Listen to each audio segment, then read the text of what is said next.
नमस्ते। आप alternative national government के नेक्स्ट एपिसोड में आपका स्वागत है। पिछली बार आप लोगों के साथ डॉक्टर आनंद कुमार रूबरू हुए थे। आज हमारे साथ एक और अहम मेहमान हैं, SR हीरामत साहब।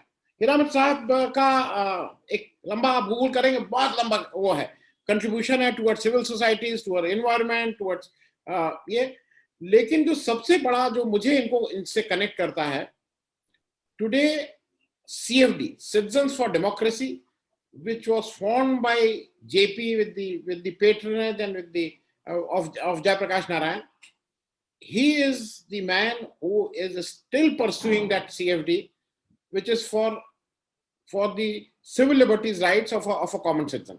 हमारे जैसे आपके लोगों के लिए जो हमारे सिविल राइट्स हैं, जो रोज सुबह से शाम तक वो हो रहे हैं, उसको लेके हीरामत साहब एक्टिव हैं इस समय।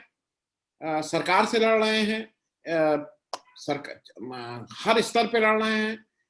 और अभी एक आप सब लोगों ने मिलके एक चिट्ठी लिखी है राष्ट्रपति को कि it is the time for forming a national government, और उसके रीजन दिए हैं कि why a national government is to be form.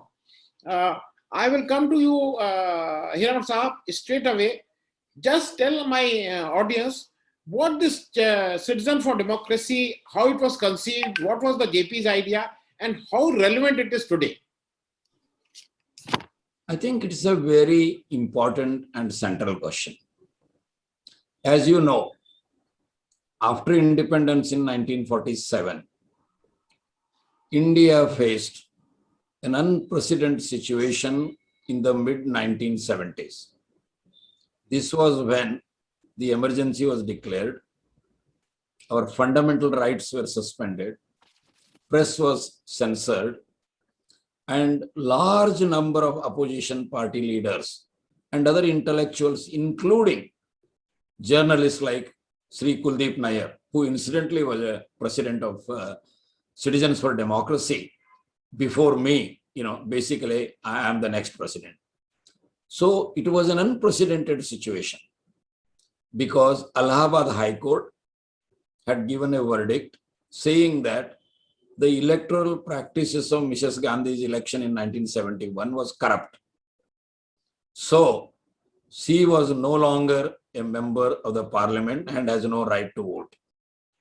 However, Prime Minister is something else, because anybody can be appointed as Prime Minister, provided that within 6 months of assuming the office, they have to win a Lok Sabha or a Rajya Sabha election.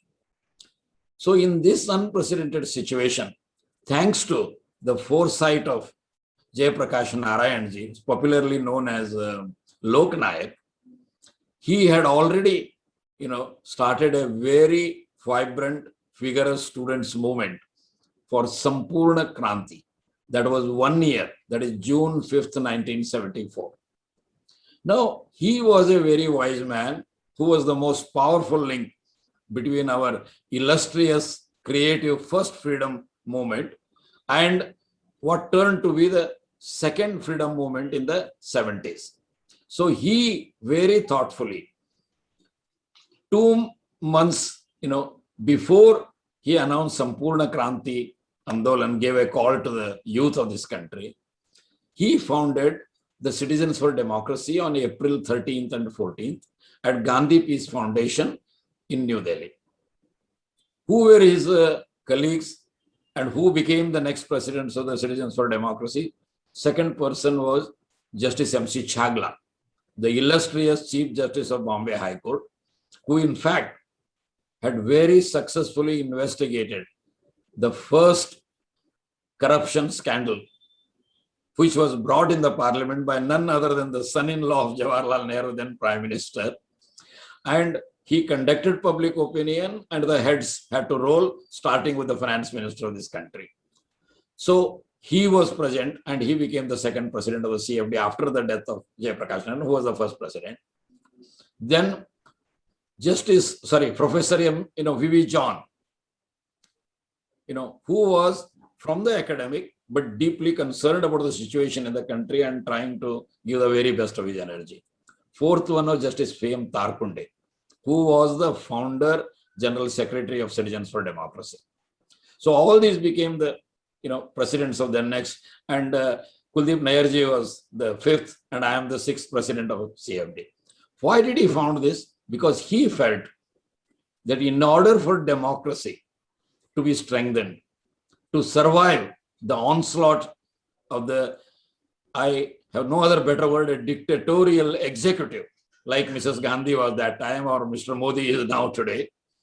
So he made sure that people of proven track record and service to the nation are brought together, and they will be the bulwark of spreading the message of civil liberties, spreading the message of strengthening, deepening, broadening democracy by strengthening judiciary, which is a very, very central thing. Independence of judiciary is the heart of democracy. Similarly, the legislature, in this case parliament, to which the elected government, which is the executive, is accountable to. And fourth pillar, as you know, is the press. So all these people were brought together so that in course of further any onslaught, he had already prepared the ground 14 months before the emergency was declared. And this institution, CFD, played a very, very central role during the emergency. Soon after he was released from Chandigarh jail, Justice Chagla went and saw him in Jaslok Hospital and all that. And they basically started communicating the message that this kind of situation in the country is not acceptable. So Lok Sangharsha Samiti was formed, as you know, and the rest is, as they say, history. So they played a very important role. When the 42nd infamous amendment to the constitution was brought, even earlier ones, Justice M.C. Chagla organized the discussion meetings, because at least for a show of being open, Indira Gandhi said anybody can debate. So in other words, every possible thing was used, and he played a very important role, Jai Prakash Narain, in bringing and energizing all these people together. And on October 12, 1975, in Ahmedabad, at the National Conference on Civil Liberties, Justice Chagla gave a stirring call that we must rise and we must protect our democracy, our civil liberties, our democratic institutions. And in the end, he says, in very memorable lines, that India has survived many a crisis. It will survive Indira Gandhi, her constitutional dictatorship. Yes. And he says, when the night is darkest, the dawn is not far off. Yes. He enthused these people, and they were the proverbial, as they call, prophetic words. And soon after that, this Ayaram, Gayaram, they worked against the defection law, the violence in Punjab, and this whole so-called Ram movement, which was basically dividing this country and creating serious communal disturbance. So it has played a very important role. Just to give you the latest idea, on May 1st, I fasted for a day along with my colleagues across the country, saying that let the sense prevail over this government.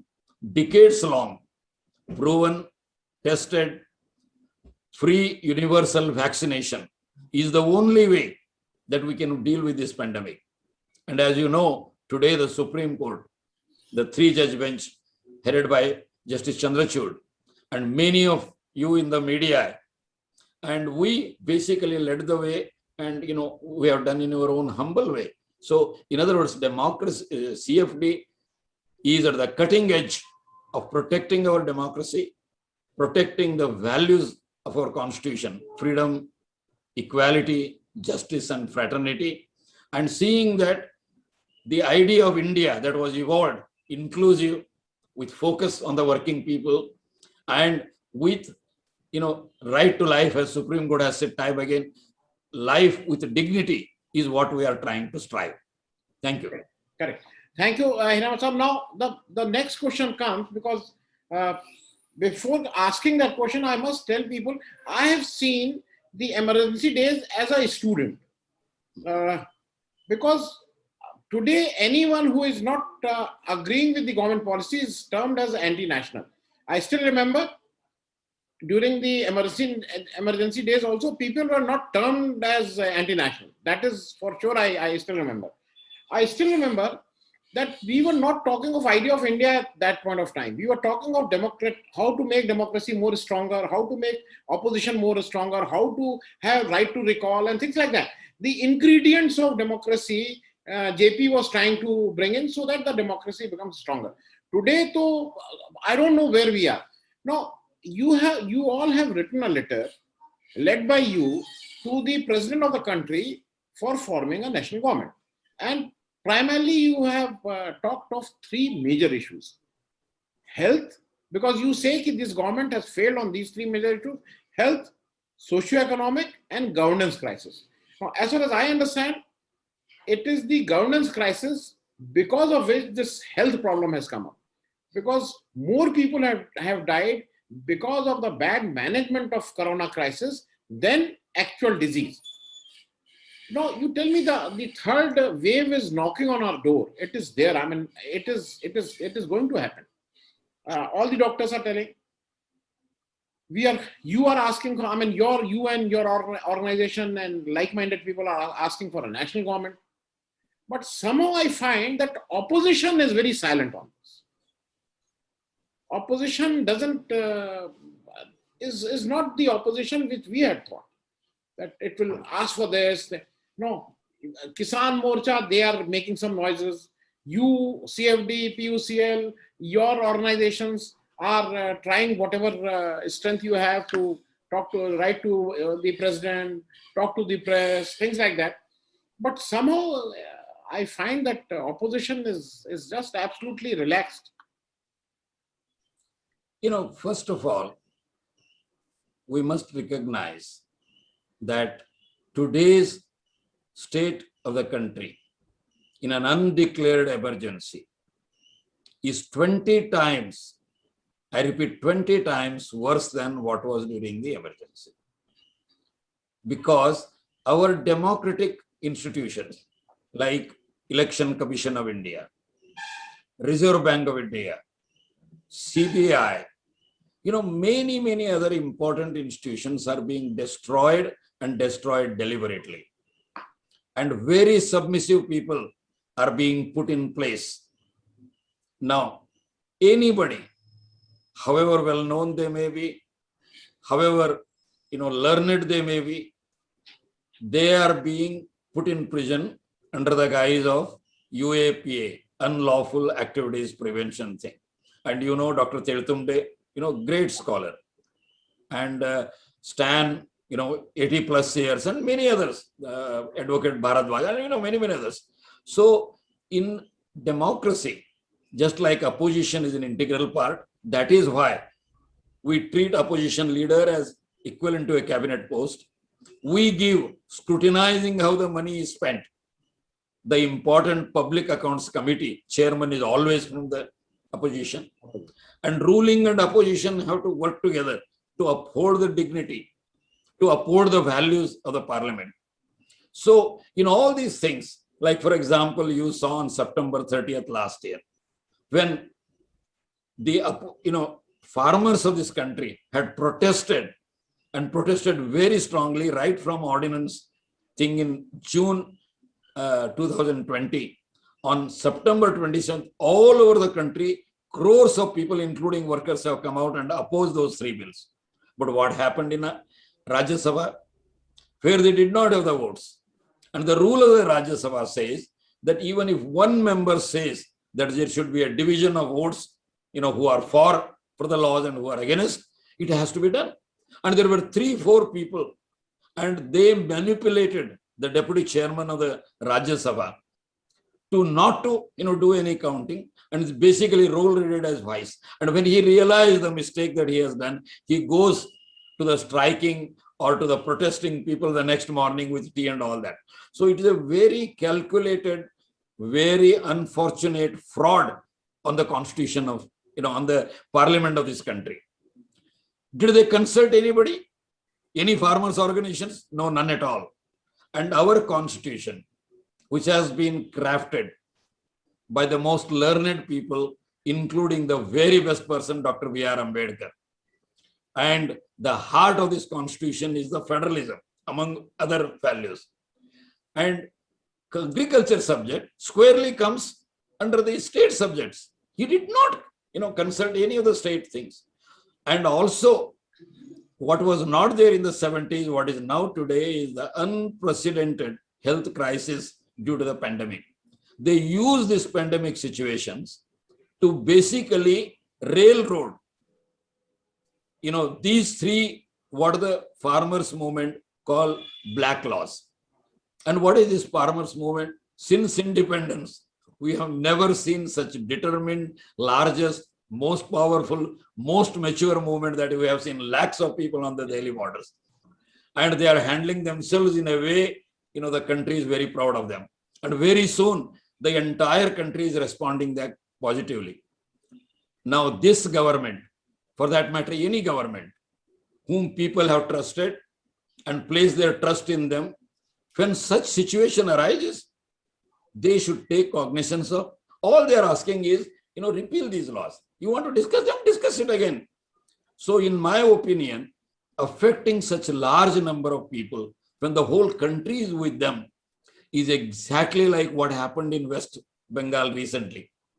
You saw the men, the machinery, and unbridled use of power, including the language, Didi o Didi, which is really unprecedented thing coming from a prime minister, and his home minister is very much there. And when the chief minister of the state is asking, please don't phase it out so long because pandemic is there, let us finish it off election in, 3 or 4 things. No. And the way they went about was as if the health of this country, dealing with this crisis, and the precious time we got between the first wave and the second wave. And the standing committee of the parliament had told that we are short of medical oxygen. We are short of medicines. We are short of beds. Instead of using that time, using the advice of the experts, they just put everything on the back burner and go to win West Bengal at any cost. So people of this country who have done to Gandhi for his low, measured, honest voice at the evening prayers. The other voice of conscience from the Jaslock Hospital, that the choice before this country is democracy or some kind of dictatorship. How overwhelmingly, not only Indira Gandhi lost her party, but she lost at her MP's level, her notorious son, 2/3 of the cabinet, and the Congress party first time got down from the power at the center. So this country's electorate, this country's soul, is not understood by these people in power.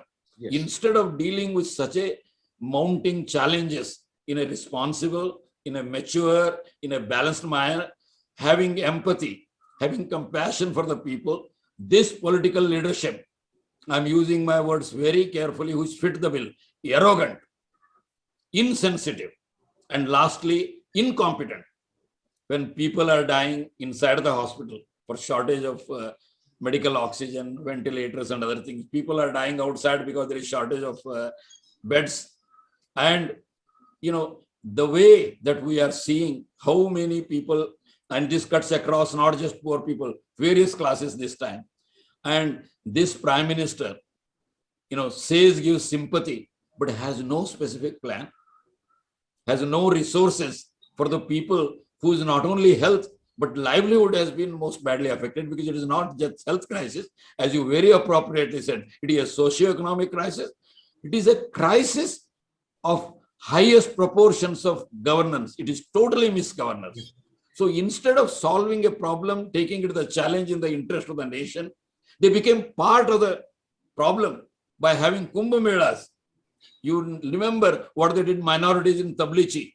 Bombay High Court scolded them that there was nothing and this was all a propaganda and all that. Now lakhs and lakhs of people in Kumbh Mela and lakhs of people from Asansol, or Prime Minister says, I have never seen this biggest crowd. For God's sake, does he have the country in his heart? Does he have the well-being of the people? And the kind of crisis, the kind of death and suffering that we are seeing all around, they don't seem to have any sympathy. So in my mind, the issues of governance did not begin in February or March of 2020, when the second term, was already about to be over in 2 months of first year. But it started right from day one, in the sense in the first year in 2014. As you remember, the last day of 2014, this very Prime Minister comes out with an ordinance. What ordinance?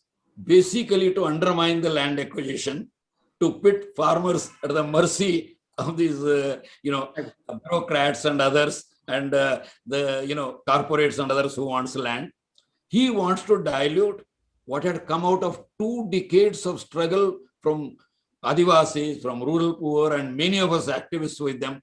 And a wonderful law was passed in 2013, land acquisition, rehabilitation, resettlement thing with social audit and everything else. And he sets all that aside, wants to help his corporate friends.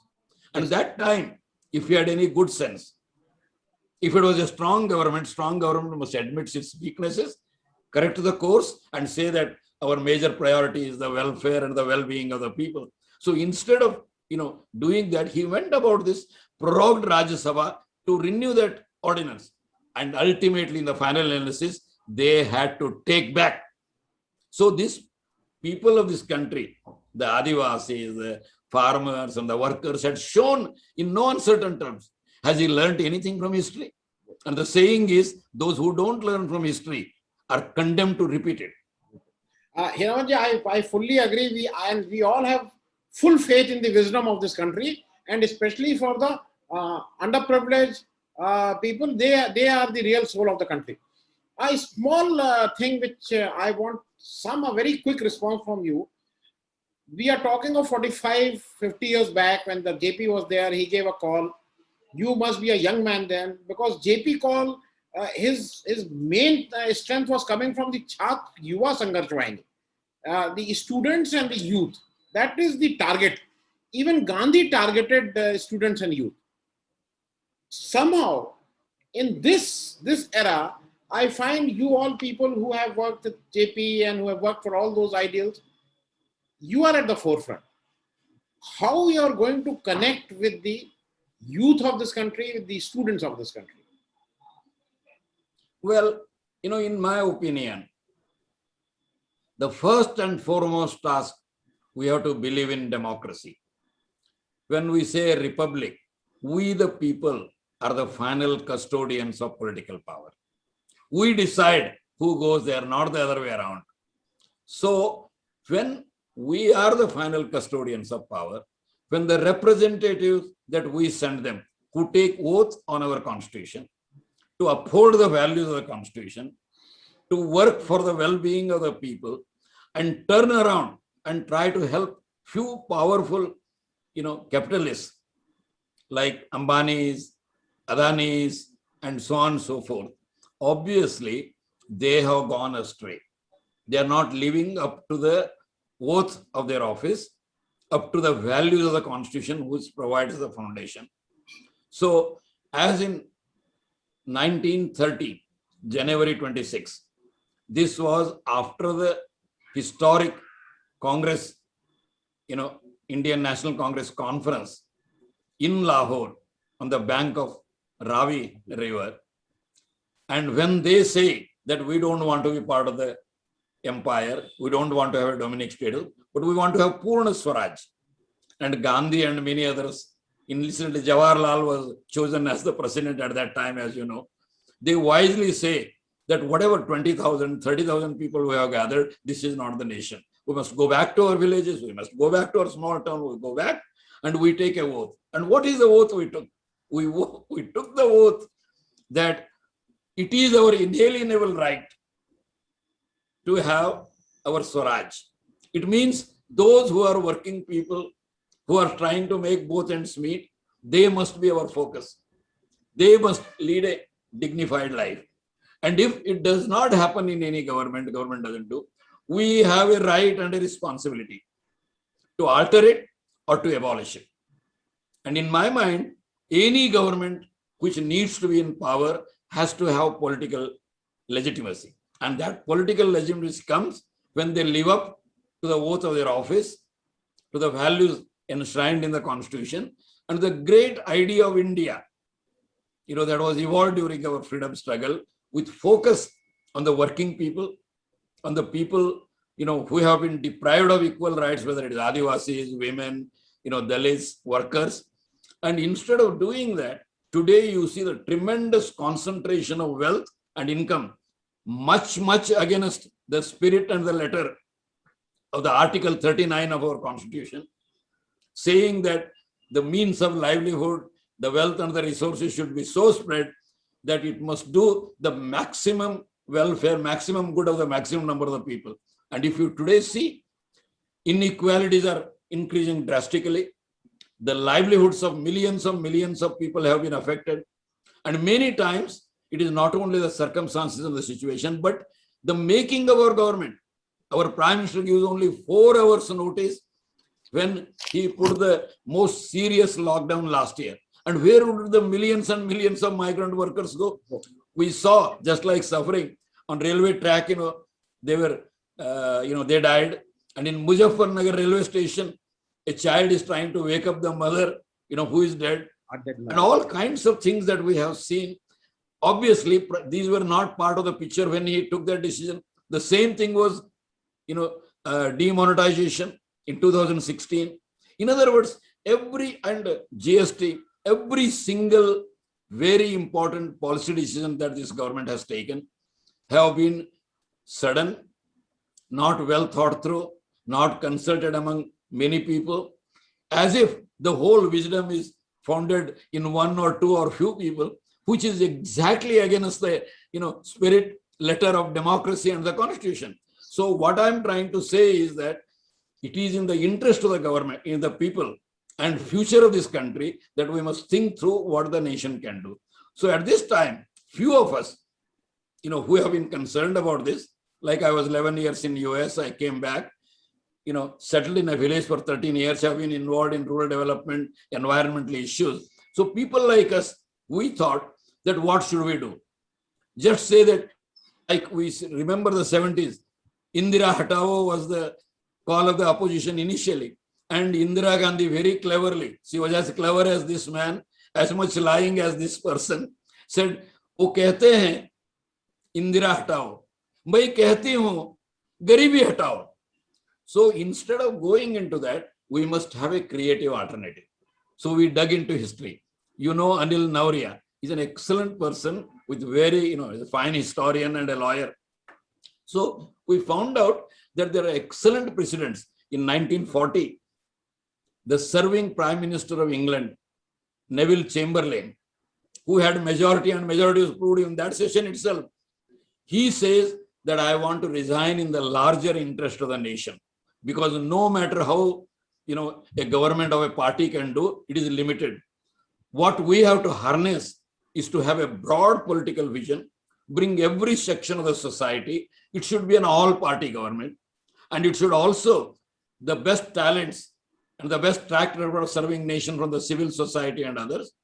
And that is what is the spirit of national government. Because when Neville did that sacrifice of his office, when Churchill was chosen as the new Prime Minister by the England, British Parliament, the rest is history. They could win the World War II. Yes. Similarly, when we have an unprecedented crisis since independence of health on one side, where we see death, suffering all around us, very, very heart-rending situations.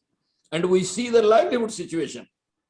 Because you see, for example, Ravish Kumar of NDTV or anybody else, people in the villages, they don't have enough, for their livelihood. They don't have what you call rozgar, employment. Unemployment is very high. Situation is terrible. So if any responsible government is there, it must provide for their livelihood. So our suggestions in our letter to the President, one is that this Mahatma Gandhi National Rural Employment Guarantee Act must be increasing from 100 days to 200 days, so that people have a work, and that gives you the dignity of life.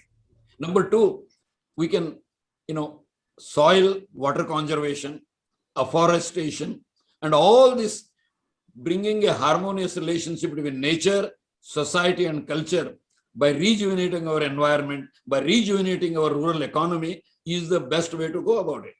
Now, one of the very unfortunate, unfounded reason is that we don't have resources. Same thing they were telling about right to education, whereas they had 70,000 crores of rupees for giving increases to the civil servants according to the 5th pay commission or whatever pay commission it was. So now we have creatively suggested in the same letter the 2% wealth tax on the richest corporations, on the richest individuals, will give us enough resources in this very serious situation to make sure that we give a dignified life by providing them livelihoods. And in the meanwhile, like the vaccination, the way already financially scrapped states, he was asking them to buy in the international market. In other words, they don't really have, and they are not really competent. They are very insensitive, and they are very arrogant, as if wisdom is all concentrated in them. So I think such a situation calls for a national government, because we are drawing a bigger line, as Akbar and Birbal, kahanis that we used to hear. This is really where the country, when it is facing such situation, national government is the more appropriate answer.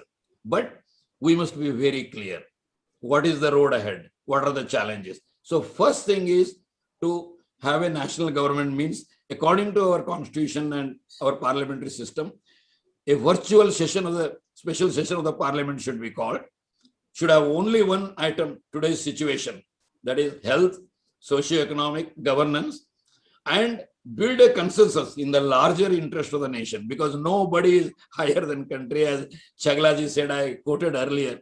So in the larger interest of the nation, those who have failed and failed miserably, because the colossal failure is, writing is on the wall and we can see it, like our Prime Minister now, our Home Minister, our Health Minister, and our Foreign Minister, who have tried to defend the indefensible, who have not shown any competence or sensitivity in handling the crisis, must go.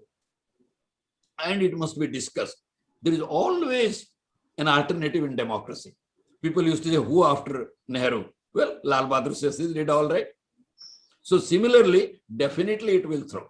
And as you know, every regional leader, they were trying to subside through their money, their machinery, and so on and so forth, using all kinds of means, including electoral bonds, which is the biggest scam. 90% of the funds went to them, and they have violated FCRA, whereas they put these illustrious people like Dr. Tirthumji and others in jail, and they make fake cases in the violence in Delhi that erupted, and the university we all know.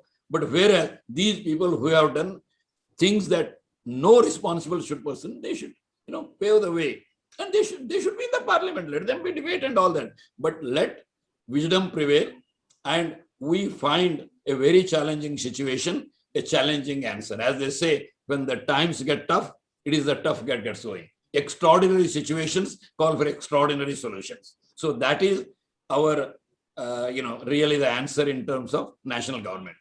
Thank you so much, Hiremath ji. On a lighter vein, one of my audience, he has given a good answer. He said, Tina. Tina is, there is no alternative. Generally, it is told with reference to Modi ji. He has given another thing, Meena. He says, Modi is not an alternative. He says, Tina is to be replaced by Meena. So that is what I understand. This whole national, he says, Modi is not alternative. Meena, M-I-N-A, is to be replaced by Tina. And with this note, I end this. Thank you so much for joining. और मैं आगे भी कोशिश करूंगा कि आप आते रहें, क्योंकि ये चीजें मैं बार बार कहता हूं कि मेरे दर्शक, जो खास करके जो यंग दर्शक हैं, उनको ये समझना जरूरी है कि आज ये सोचना कि मुझसे इससे मतलब नहीं है, काम नहीं चलेगा, मुझे इससे मतलब है। अगर मुझे काम रोजगार नहीं मिल रहा है तो मेरी बदौलत 10 लोगों को और रोजगार नहीं मिल रहा है। We all are affected. So thank you so much, Hiremath ji, for joining. Thanks.